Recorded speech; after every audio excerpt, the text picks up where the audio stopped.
we're going to have you go to the mic so the people online can hear. Right. So. And I just realized we weren't live on YouTube, so now we are. Oh, okay. Okay, sorry YouTubers, I thought we were live with you, and we weren't, so, but now we are. Anyway, YouTubers. again, we're studying Esther.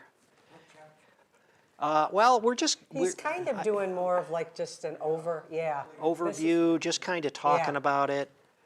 Last week we looked at the beginning part where Queen Vashti was summoned by her drunken husband. He probably, I mean, I'm assuming he was drunk. They were all having a long drawn out gathering where lots of wine was being served. And that was the first chapter. You know, she denied him, online, and we had a little discussion about whether, you know, can she be viewed as a heroine or a villain, you know? And Rhonda still thinks she's a villain. I'm not quite so sure. No, I didn't say a villain. No, I didn't think she was a villain. You just didn't see her as a hero who stands up to her drunken husband who's asking her to do something that's rather humiliating, right? So we talked about that. And what else did we talk about, Rhonda? Help me out here while I get our things together here. We talked about a lot of stuff. Yeah. Let's see. Yeah, we talked about that. Let me think.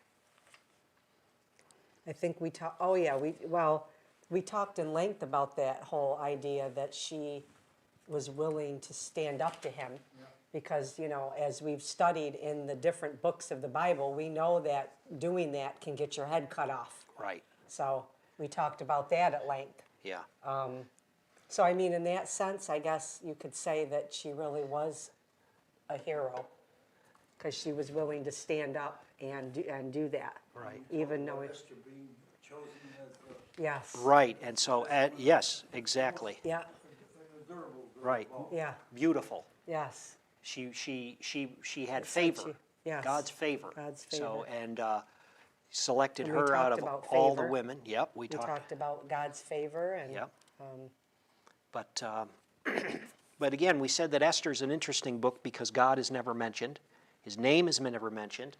But yet, you know, we know that God is working behind the scenes. We've already seen that in the book of Daniel. God is in control of the situation in spite of what you know, for all the appearances, you know, here they are, a captive people. Yep.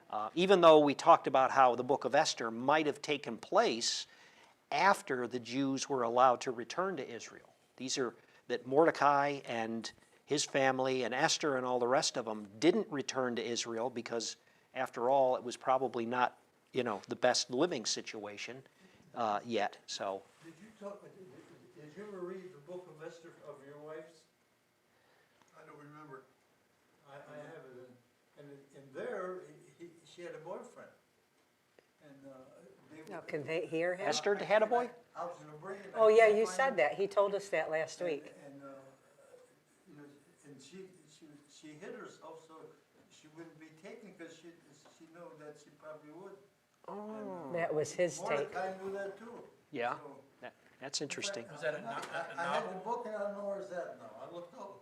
Yeah. No, it sounds like it, doesn't it, I think Mike? it's a novel. Sounds like a novel. Maybe, I think. Oh, okay. What?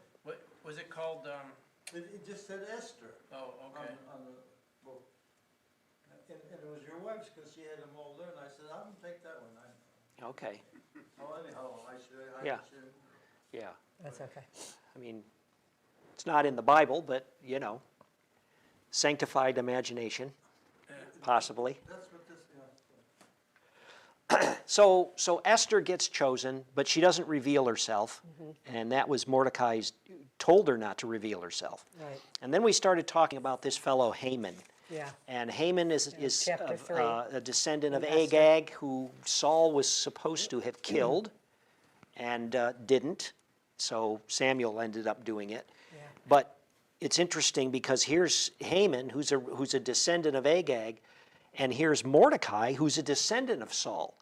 So I'm sure that, you know, what happened between the Israelites, Saul, his tribe, Agag, his descendants, all of that, you know, stories are passed down. It's possible that one of the reasons that Haman was so hostile was he knew who Mordecai was. But We don't know. It may be that he just didn't like Mordecai because Mordecai refused to show respect to Haman. And that was the other thing. I think we were talking about that, right, Rhonda, where, in some ways, Mordecai brought this Oh, yeah. we did talk situation on himself where the Jews were going to be slaughtered because he drew attention to himself by not showing respect, by not bowing or whatever. And because of that, he earned Haman's wrath, and then Haman, once he found out he was a Jew, and it's interesting because at that point Mordecai reveals who he is to some of his fellow servants, and they tell Haman, and then Haman gets this idea, all right, fine, I'm going to take you out, and I'm going to take all of your people out. So really, it was because Mordecai refused to bow that set this whole series of events in motion. Don't you think it was part of God's plan for all this to happen? That At the end, the Jews are all, well, this is the interesting thing, Tom, that God is not mentioned. Things are just kind of happening. So we have to approach the story with the assumption that God is behind the scenes, preserving his people, and even orchestrating events to eventually deal with the Jews' enemies and get them set aside. And so it doesn't say that God was doing anything, but we're making that assumption, Right. and I think Well, I think you can that's see- probably a good assumption to make. Yeah, Have you ever providentially. have you ever been in a situation where you really don't have a word from the Lord that God is working or bringing certain things to pass? You just have a belief and a faith and a trust, and then God works everything out. I mean, how often does that happen? Probably quite a bit, right? Where we find ourselves just sort of trusting that God is going to work everything out. Yeah. Yeah. You usually recognize it later. That's a great point, Marv. Hindsight is, in terms of discerning the will of the Lord, a lot of times hindsight is much more accurate than, sort of knowing either in the moment or even in advance of what's going to happen. Where you look back and you realize God was in that. But again, that takes eyes of faith too, doesn't it? Where, Yes, I mean, it if you asked an atheist, well, why did that happen? What's he going to do? He's going to fall back on, oh, well, it was just a coincidence. There's Right. there's no divine mind at work. There's no hand of God. It's just things happen. Stuff happens, right? You hear people say that all the time. Stuff happens. And it's really God's people who believe that all of history is moving in a particular direction, right? We're heading into a destination. There's a goal. There's an end destination at the end of all of this, at least until A story. That's the book of unfolding. Revelation ends, Yeah. and then we don't know what happens after that, I guess. But we're heading in a particular direction. I shared this. This is really one of the big differences between the way believers understand history and the way unbelievers understand history. We see history as moving in a particular direction, that God is behind it, that God is leading and guiding and orchestrating events for a purpose, right? Whereas, secular society sort of just sees history as just happening and unfolding.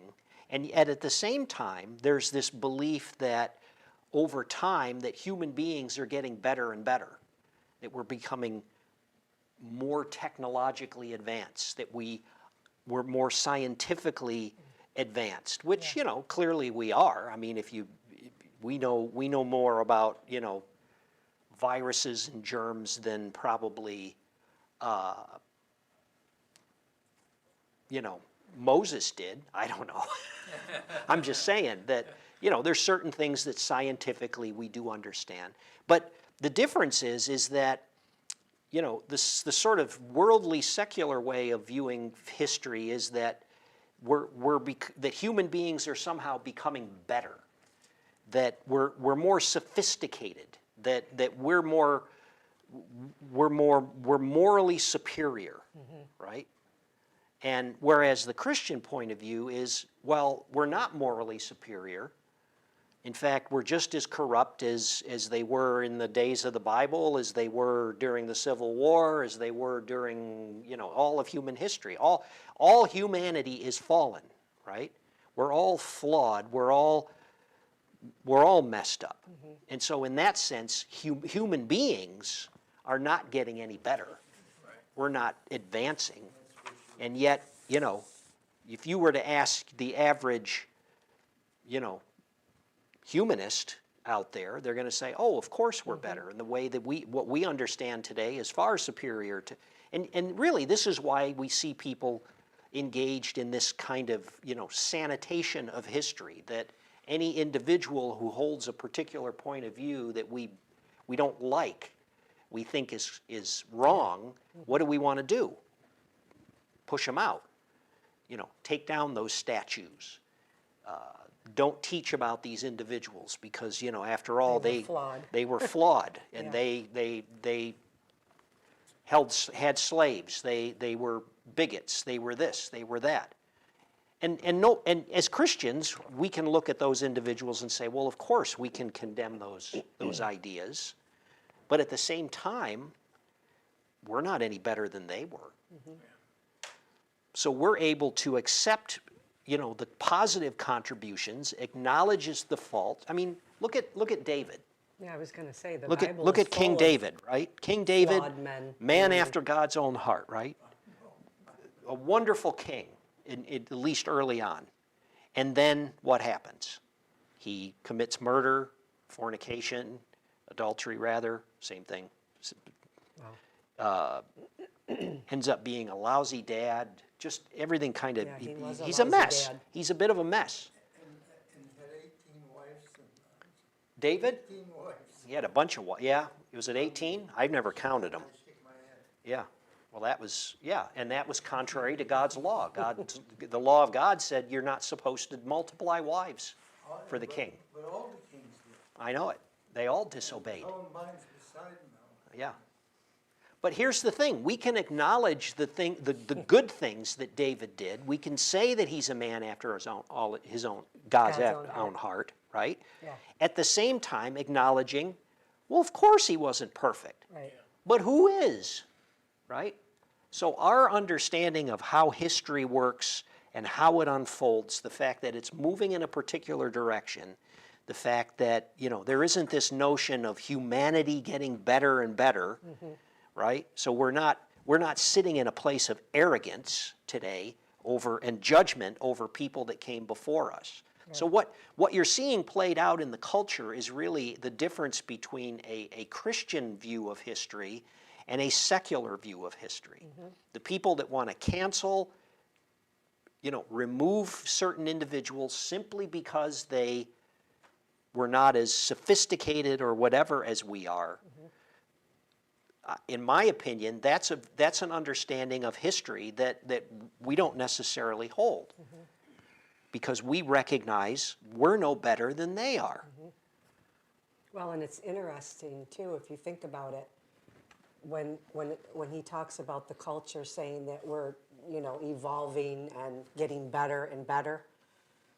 When he's saying that, you know what I'm thinking about? I'm thinking about the lie at the beginning in Genesis, in the garden.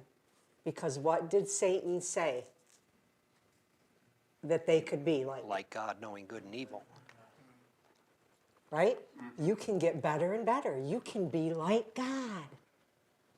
So, I mean, that's the interesting thing to me. It never changes. I mean, what the enemy did at the beginning, he's still doing it. It's still the same type of lie that he's perpetrating, Right. basically. Right. that you can evolve, you can get better. You can be like God, you can be God, that's basically what is being said. But if they would have asked for forgiveness sincerely, Yeah. I think things would have been different. That's just me. So, how'd we get on that? I'm trying to I don't know. remember. History. How Yeah, this how story we is view it. unfolding. Right, with Esther and. Yeah, hindsight. That's Yeah. how I got into it, right? It was Marv's fault. All right. So he hatches this whole plot to have the Jews wiped out on a particular day, and that's where this whole thing of casting lots comes in, that, what day is it going to be? What day of the month Yeah. are they going to destroy the Jews? And so they cast the lot, and it You're fell in on 3, right? Chapter 3? Chapter 3. It fell on the 14th of the month of Nisan. And so he convinces the king, and again, just like in Daniel, the king is kind of, at times seems kind of clueless, Yeah. right? He's being led around by his advisors, and so he goes along with it. Well, that's when things get interesting. So in chapter 4, you have Mordecai. He learns about what happens. He tears his clothes. He begins to Cry out. to the Lord. And that's when he recognizes that he's going to have to get Esther involved. Yeah. And so, let's see, where do we want to go here? Decree You could start with 4. 4:4. So Esther's maids and eunuchs came and told her, and the queen was deeply distressed, and then she sent garments to clothe Mordecai and take his sackcloth away from him, but he would not accept it. Then Esther called Hathach, one of the king's eunuchs, whom he had appointed to attend to her, and she gave him a command concerning Mordecai to learn what and why this was. In other words, she wants to know why he's essentially in mourning. So he goes and he finds him, and Mordecai told him all that had happened and the sum of money that Haman had promised to pay to the king's treasuries to destroy the Jews.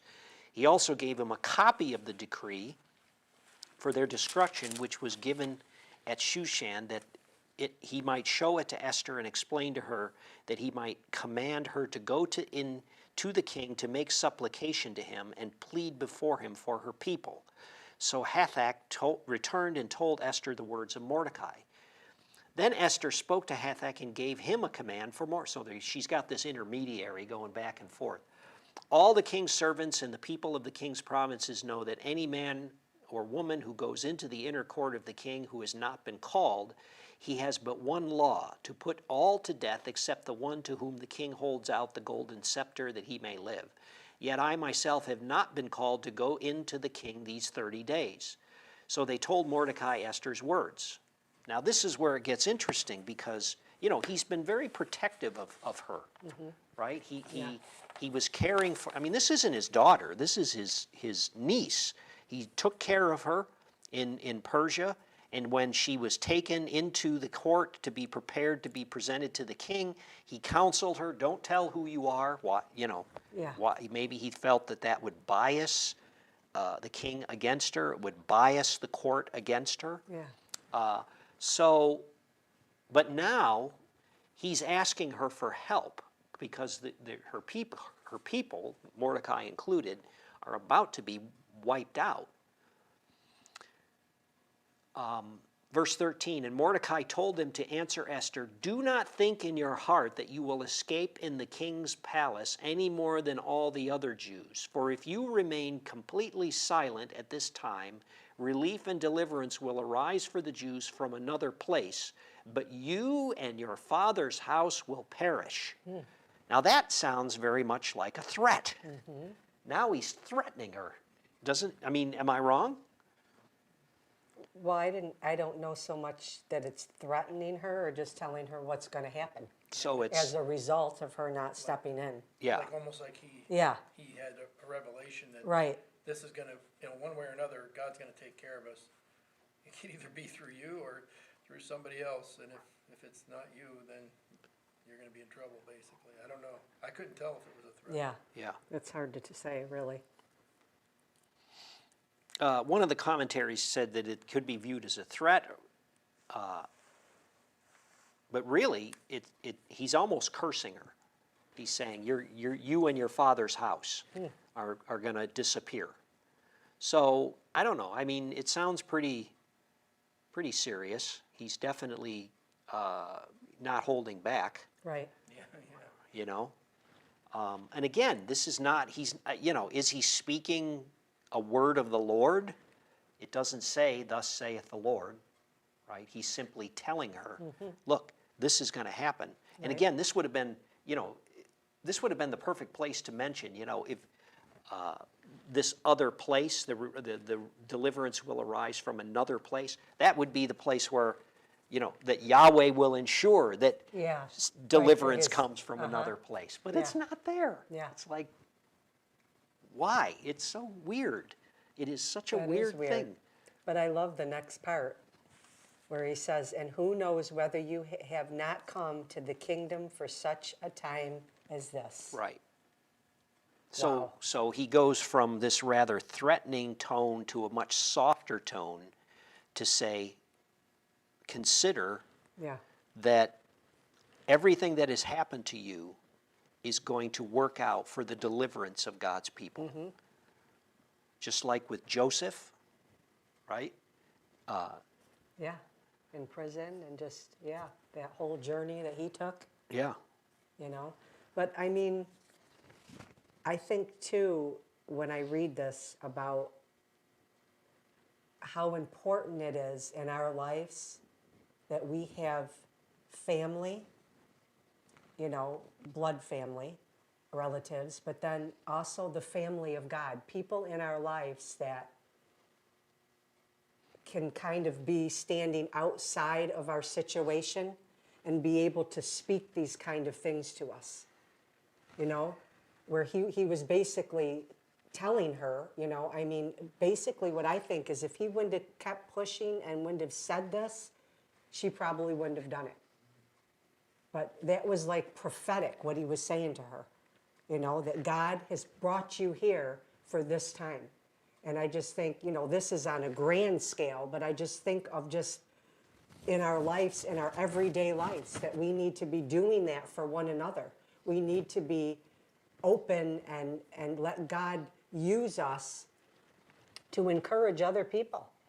When we see things that God may want to do with them or gifts and talents that they have, but they tend to be maybe holding back or shy or whatever it might be, that we can speak that to them.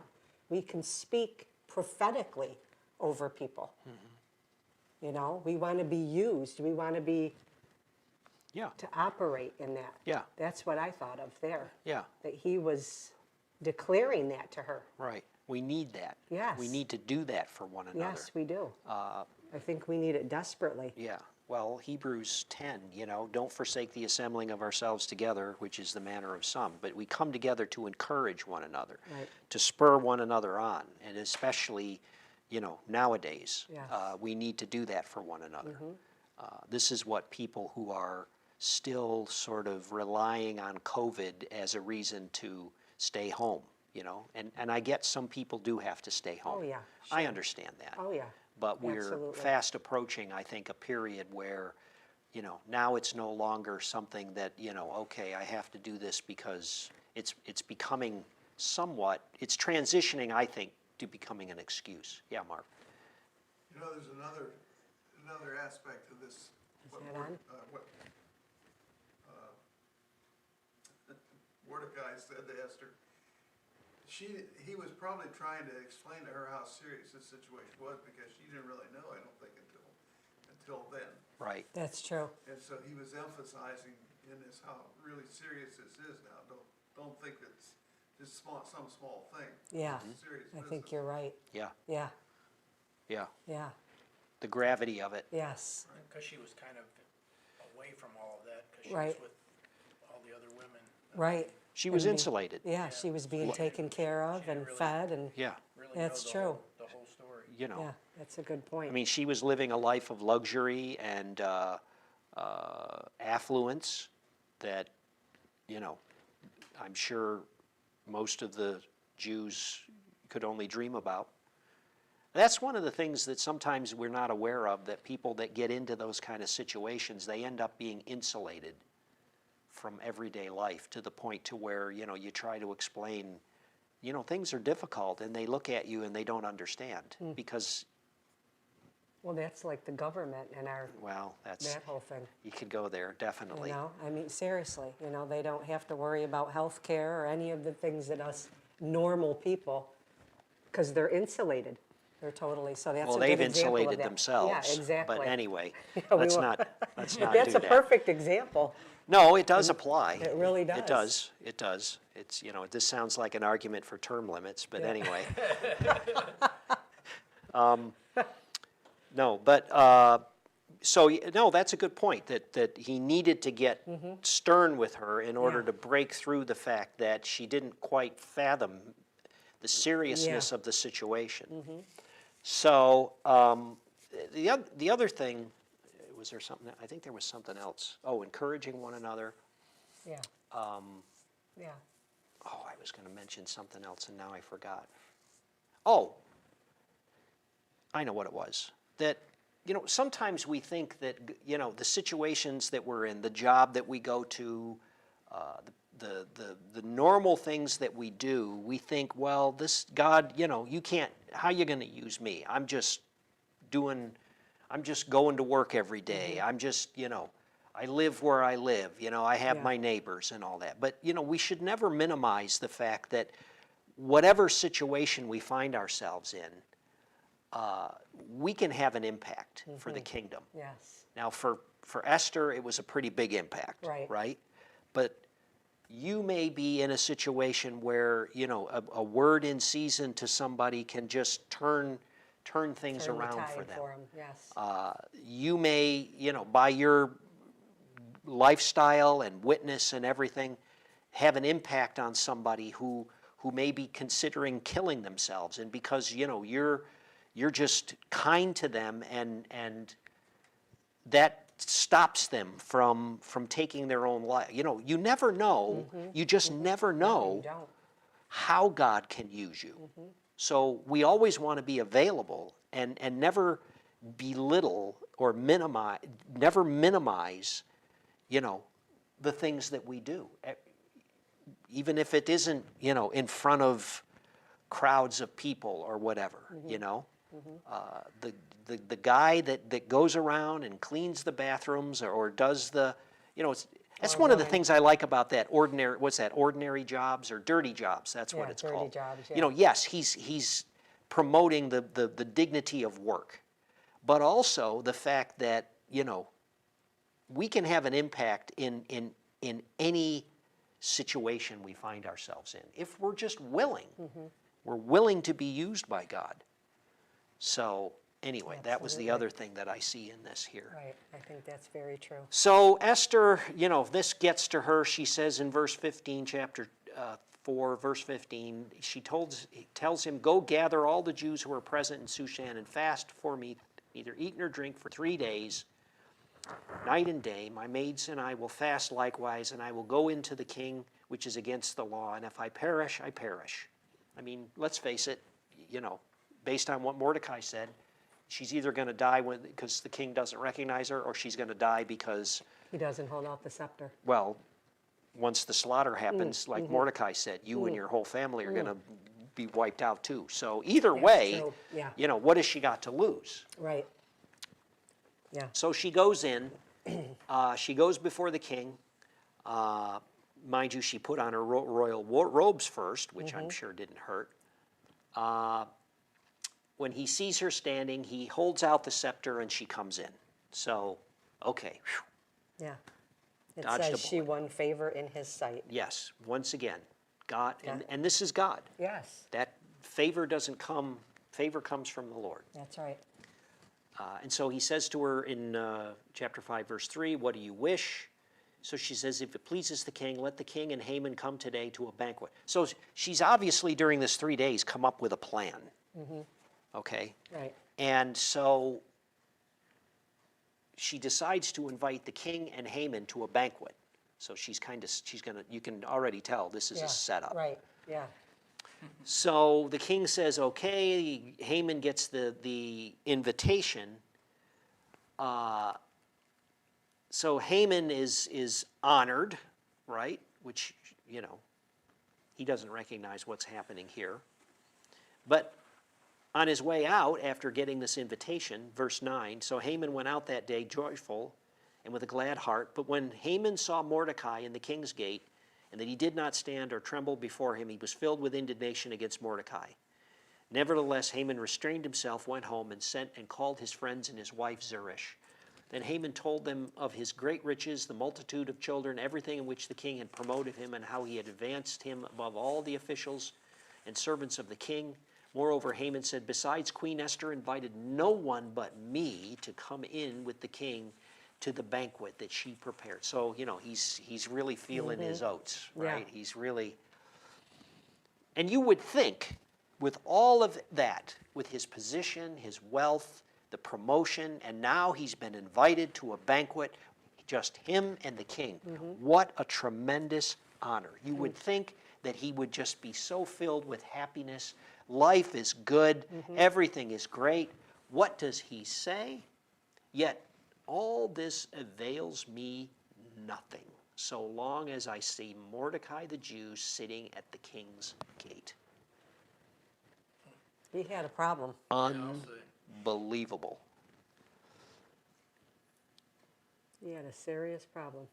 That's when his wife and his friends said, build a gallows, and in the morning suggest to the king that Mordecai be hanged on it. I mean, but the point here is that he can never be satisfied, this guy. There's a verse, it's in Proverbs I have here. Let me look this up here. Proverbs 27:20. Proverbs 27:20. Hell and destruction are never full, so the eyes of man are never satisfied. We're never satisfied. Enough is never enough. Yeah. I mean, I want to say to, some of these big shot investors that own, who's the guy that owns Amazon? What's his name? Bezos? Bezos. Yeah. It's like, how many billions do you have to finally be? I mean, I know at some. More. Yeah, one more. One more that I don't have. Now, these guys are driven in ways that probably, it's not just about money, Right. but it's about money. Yeah. I don't care what anybody says. It's about money. And what Bottom money line. gains you. The expectation is, Prestige and- well, that's what people think. Yeah. That when you're elevated to that position, everyone is going to respect you. Right? People are going to love you. People are going to respect you. People are going to, you've earned it. Right. Well, And- that's why I think he couldn't stand it. Exactly. That Mordecai, it reminds me of, remember with Ahab? He had everything and he wanted that little plot of, that vineyard. He wanted, what's his name? Neighbor or what was? Naaman. No, No, not Naaman. no, you know what I mean. Yeah, Anyways, We're all drawing a blank. Yeah. I think our brains have all frozen. Naaman's the leper. yeah, you know Right. what, anyways. The point is, he had everything and he wanted that little vineyard and actually, was willing to, is actually his wife, to take him out to get the vineyard. Right. So, that just shows you that, that I think in Naboth. life, yeah, who was it? Naboth. Naboth. You had That the in end life part We right. can, we get and we can get and we can get and think that that's going to satisfy and that's going to be enough, But ultimately, Christ is the only one that satisfies. It's just like he said, everything else is going to waste away. I don't think, God has to give us proper perspective because that's why the scripture talks about how short life is. It is short. It is a vapor. It is here today and gone tomorrow. Like he said, it's like the grass in the field that withers. Yes, and that's why we need to have an eternal perspective, you know, and I think even in this, to some degree, Mordecai was trying to get Esther to see that, because ultimately we're talking about the Jews just like with the Holocaust. They're going to get wiped out. And so we have to have an eternal perspective, and I think when we do that, by the power of the Holy Spirit, he gives us that eternal perspective. We understand the futility of just gaining worldly goods. We recognize the fact that, you know, we can't take it with us. You know, that saying is true. We're not going to be able to take it with us. And so that's what I see here too, an eternal perspective. Yeah. And understanding. And what can happen, as we see here with Mordecai, or not Mordecai, Haman, that it's not enough. He's got to see Mordecai bow to him. He's got to, you see what I mean? He's like consumed with it. And I think that that's what happens. That's what sin does, and that's what. Yeah. Pride. Yeah. So they're going to build this gallows. He wants to hang Mordecai on it. Chapter 6, what happens, the king has a bad night, so he has one of his servants bring him a book with the records of the chronicles of the king, and they discover that Mordecai thwarted a plot to kill the king. And so he says, well, what honor has been done to this guy? And they're like, well, nothing. So Mordecai calls in his favorite servant, Haman, and Haman is on the way, thinking to himself, in verse 6 of chapter 6, But I mean, wait, before you go on, even that, the providence of the Lord is right there. We're not saying God, but who gave him the dream? right, So that he would be restless right, That night. that night. yeah, a bad. God is all over this book. And I'm sure that, you know, there's a lot of His chronicles that could have been read. I mean, Yeah. you're talking several generations Exactly. of kings, of And- all the things that could have been read. He read that. Oh, yeah, Exactly. yeah, that's it. Isn't that incredible? So Haman shows up, and the king asks him, what shall be done for the man whom the king delights to honor? And Haman thinks to himself, whom would the king delight to honor more than me? So, you know, again, Wow. there's just getting continued insight into Yeah. the megalomania of this Yeah. guy. So, no, it turns out it's Mordecai, and so the king tells him to put a royal robe on him, to put him on one of the king's horses and parade him around. And so Haman had to do it. And verse 11, Haman took the robe and the horse, arrayed Mordecai, and led him on horseback through the city square, and proclaimed before him, thus it shall be done to the man whom the king delights to honor. Afterward, Mordecai went back to the king's gate, but Haman hurried to his house, mourning and with his head covered. And when Haman told his wife Zeresh, all his friends, everything that had happened, his wise men and his wife Zeresh said to him, Is Mordecai before whom you have begun to fall? If Mordecai, before whom you have begun to fall, is of Jewish descent, you will not prevail against him, but will surely fall before him. So here it is. Here is the beginning of his Yeah, fall. there it is. All of a sudden, it's revealed who he is targeted for destruction. And even his family recognizes, you're not going to prevail against the Jewish people. Right. So the banquet occurs. Questions? Do you have questions? Because we're getting close here. Well, the banquet occurs. I'll go quickly, and then I just had one here. Oh, okay. I The thought you had banquet one more. happens. Haman is confronted. The king is sort of leaves the room. Haman is beside himself. He ends up basically falling over the queen. The king comes in, thinks that he's assaulting the queen, Yeah. and takes him out and has him hung on the same gallows that were prepared for Mordecai. So, you know, that which he had feared has come upon him. Right. So, and the whole family. And the whole family, yeah. Yeah. Yes, it's at this point that Yeah. something has to be done, though, to undo this royal decree. Unfortunately, according to the Persian law, you can't just say, oh, well, I'm sorry, I made a mistake. So what they did was they issued another decree that gave the Jews permission to arm themselves and to, if anybody attacked them, to respond. So once, the word got out, everybody recognized, oh, the favor of the king is upon the Jews, so they not only had themselves, but also Yeah. others sided with them, and so when they came to attack them, their enemies came, they wiped them out. So here's my question to you, is that, okay, so, judgment occurred, right? You have, Haman was judged for what he wanted to Yeah, do to his Mordecai. plot. The enemies of the Jews were judged. God actually used the Jewish people to do it. Do you find that harsh? Let me just ask that question. Is it kind of harsh, or do you think you have no problem with it at all? With the Jewish people basically wiping out. I mean, it's kind of, you could say that it's kind of the promised land all over again, right? God had judged these individuals. They were enemies. They were worthy of judgment. Yeah, well,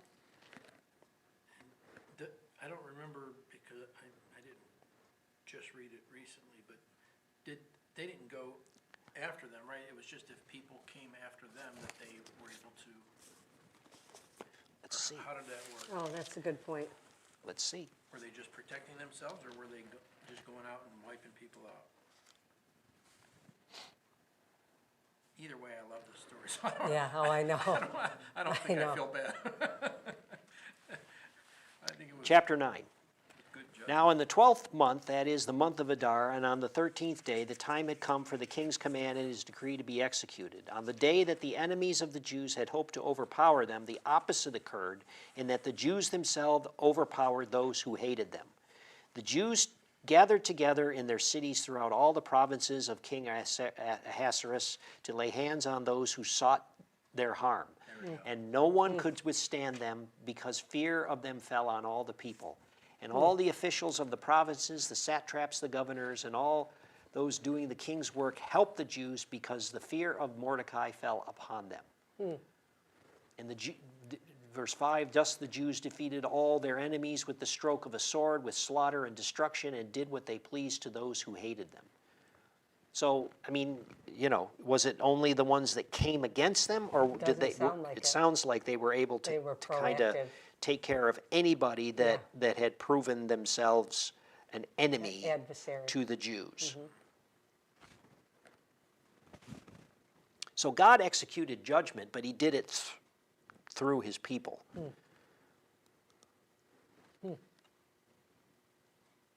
That's interesting. How do you feel about that? It's tricky. God, After all the goodness of the Jews, and here we are now, and we're still in trouble. yeah. We're still, Stories like this was really how you end up with the zealots in the New Testament, Yeah. right? The zealots, you know who the zealots were. These were the Jews who were willing to take up arms against the Romans. Again, we're watching The Chosen. And the last one of the episodes we just saw in season 2 was when Jesus called Simon, the zealot, to follow him. And have you seen it? I haven't seen it. Oh, you got to see it, Marv. You got to watch it. I'm telling you, you got to watch it. My kids keep Fantastic. telling me that. Oh, you got to listen to your You'll kids. enjoy I'm it. telling you, you will I love watched the this. first episode or so, but that's. Oh, you got to love when this. is it on? It's on. Well, it's not a.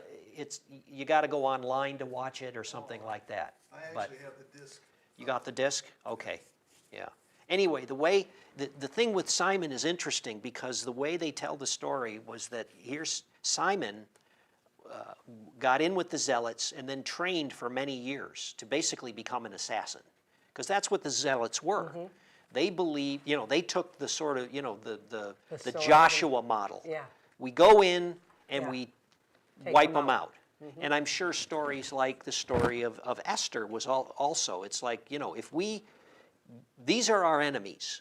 If we take up arms, we'll be able to take him out because God is with us, right? So he trained for many years to be essentially an assassin. And the way they tell it in The Chosen was that he was given a task to kill a Roman, what was he? He was a Roman official. Yeah. And so he comes into this town, he gets his zealot buddies, and they set up this situation where, because this Roman official, every certain day of the week, a certain day of the week, he would go to this one restaurant. And he did it every, like, let's say it was Tuesday. Every Tuesday, he would go to this restaurant. And so what they did was they plotted the route that this official would always take, and they had this elaborate distraction, Yeah. and the distraction would cause his bodyguards to kind of not pay attention, and then Simon would come and, with his knife. Well, Jesus intervened and caused Simon to see something that completely caused him to walk away from that whole situation. And that's how he ended up encountering Jesus and abandoning Turning around, the zealots. Right. But their whole mindset is this, take up arms, God is with us, kill the infidel. You know what I mean? Mm-hmm. It's that kind of a mentality. So you can see stories like this and and there are some people that think, that's what we need to be doing. Right. I think the thing, I don't want to get too off because it's almost time to end, but I think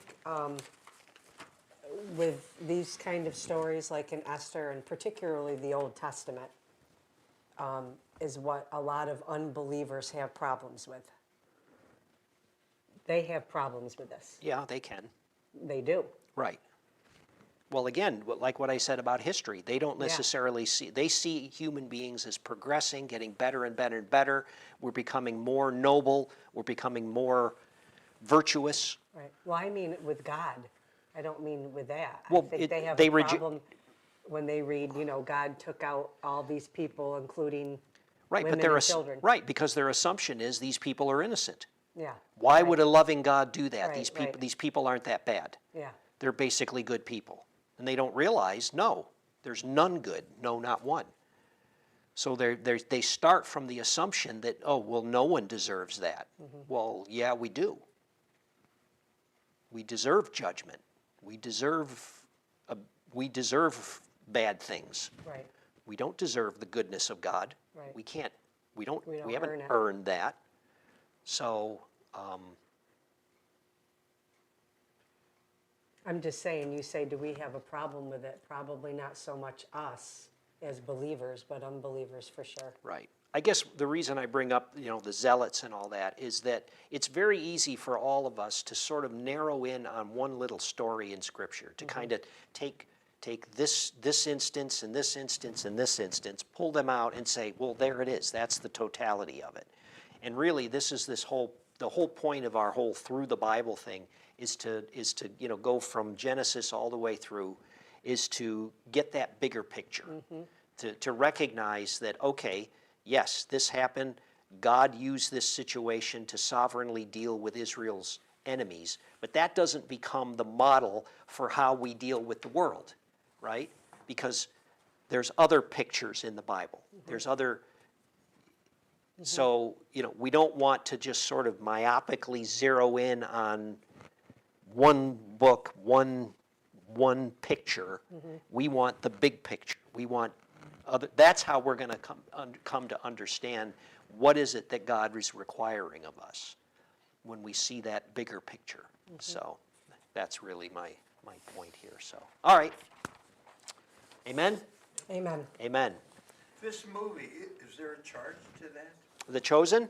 It's actually a series. It's not just a movie. It's there's how many seasons are there's out? 2 seasons that are now out. They're planning to do 7 or 8. I can't remember, but they've got 2 seasons out. No, it's not. They don't charge you for it. Well, it depends. Oh. If it depends on, like, if you have what is it? Probably Amazon ought to go off Prime. the ear here. If you have Amazon Prime, you can watch the first season for free. Actually, you can go online and watch the whole thing for free. It's yeah. If you Google The Chosen, Through YouTube? everywhere. They might have it on YouTube, yes, yeah, What, Yeah, yeah. When they ask for a charge, do they ask for your credit card? I don't think there's a charge. to there's watch no it. charge to watch it. No, No. There are some movies that They that are charge you? being charged. Yeah, but they tell you to press OK or something. Dave, we need to go and off they'll the air. Yeah. Put it on Yeah. in your account. yeah. All right, well, I'm gonna go ahead and We're shut gonna go down our ahead and- online. Thank you yeah. for joining us Thanks online. for joining us online, Thank you all guys. for coming out. Yeah, thank So- you. Everything's Bless you. good, Helen. Yeah. Yeah.